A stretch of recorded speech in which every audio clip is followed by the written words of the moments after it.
y es lo que usted nos quería compartir sobre un documento. ¿A qué documento se refiere, Fray Jesús?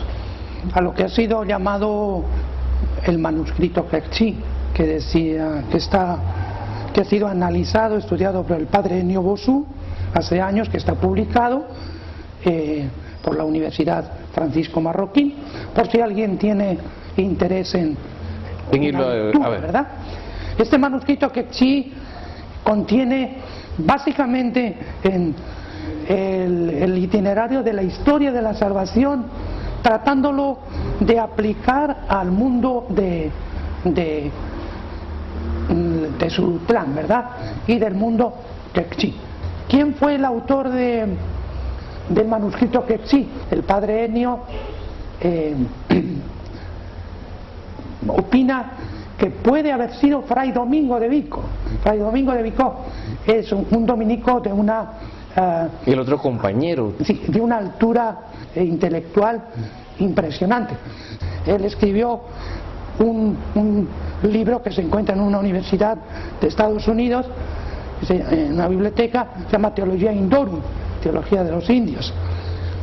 Era un hombre con una versatilidad para el conocimiento de las lenguas y de una percepción de aspectos culturales como muy fino, muy inmediato.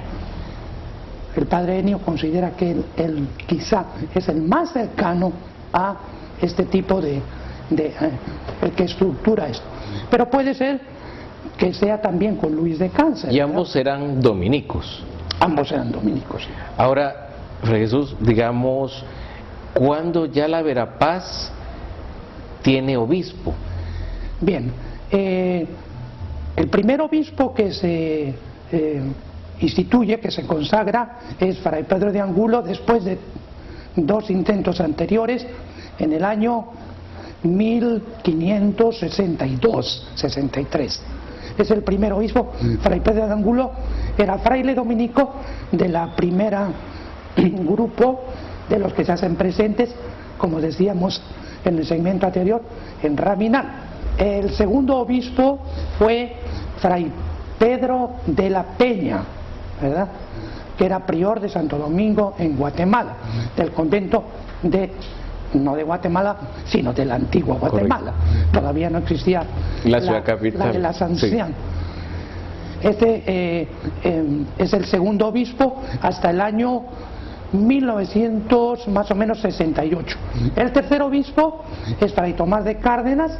Él trae a la Verapaz implementos agrarios para el mejoramiento de las condiciones de vida, introduce los bueyes, animales domésticos, ¿verdad? Y él dura más o menos unos 10 años de obispo hasta el año 1568. Gracias. El siguiente obispo es Fray Antonio de Arbías. El obispo se queja de que no tiene catedral, que no tiene donde vivir. Termina marchándose a Cartagena de Indias. Pero antes no es el que se da el traslado a San Pedro Carchá.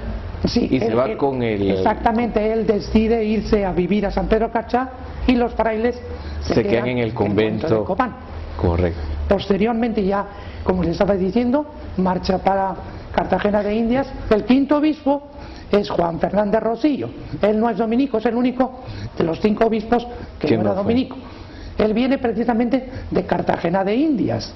Entró ya con bastantes tensiones, de manera que como solución los frailes decidieron marcharse a vivir los frailes dominicos a Chamelco y dejarle al obispo vivir en la catedral.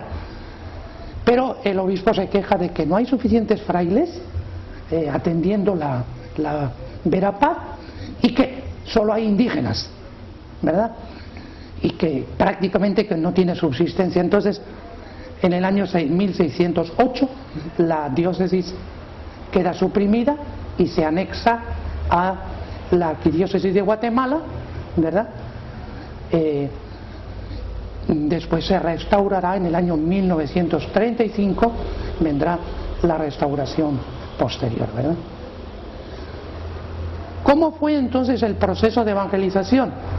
Yo creo que durante 30 años si somos optimistas, 40 años, hay una mística del proyecto de evangelización pacífica que había impreso Fray Bartolomé de las Casas, que vale la pena decir, Fray Bartolomé de las Casas nunca evangelizó la Verapaz, impulsó el proyecto, pero nunca estuvo trabajando como misionero en la Verapaz.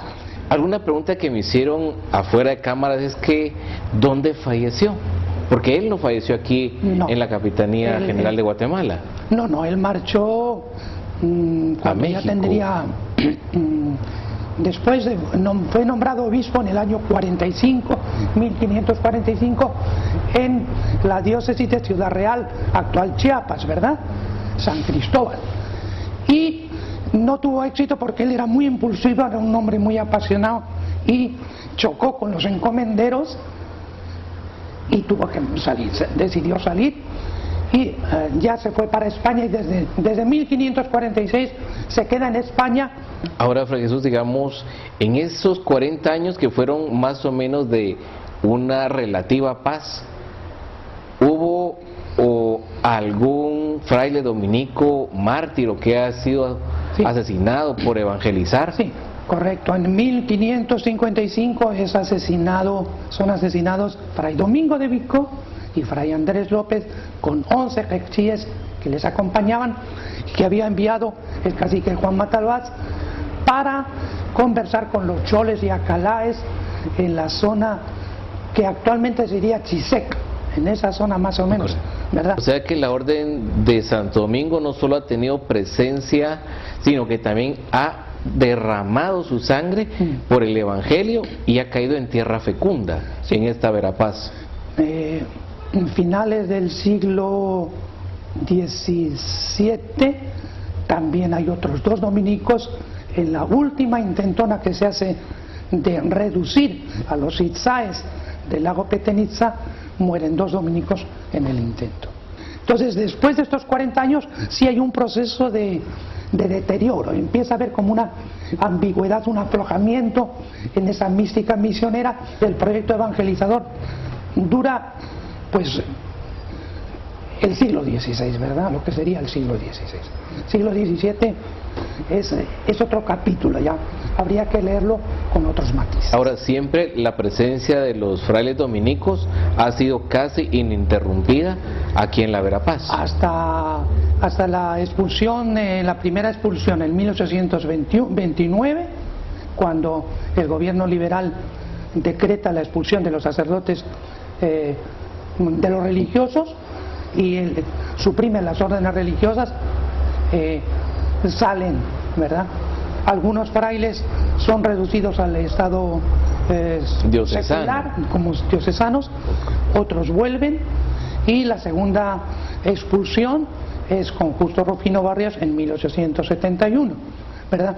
Desde esa fecha hasta 1952 no vuelven a aparecer frailes en la Verapaz, frailes dominicos, a la orden como tal, ¿verdad? A partir de 1952 vuelven los frailes dominicos en Baja Verapaz y en 1955 en Alta Verapaz, aunque ya con Monseñor Raimundo, que es el obispo segundo después de la restauración.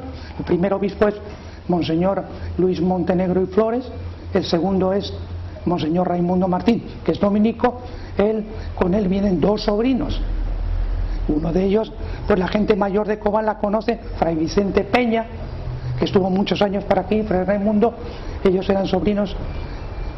Con ellos viene la orden, no como propiamente orden, porque después se encargarán unos, la provincia de España, de Baja Verapaz, Rabinal, Cubuco, Salamá, San Miguel Chicá, y la provincia de Aragón se encargará de Cabón, Tactic, San Cristóbal, Cobán, Alta Verapaz, ¿verdad?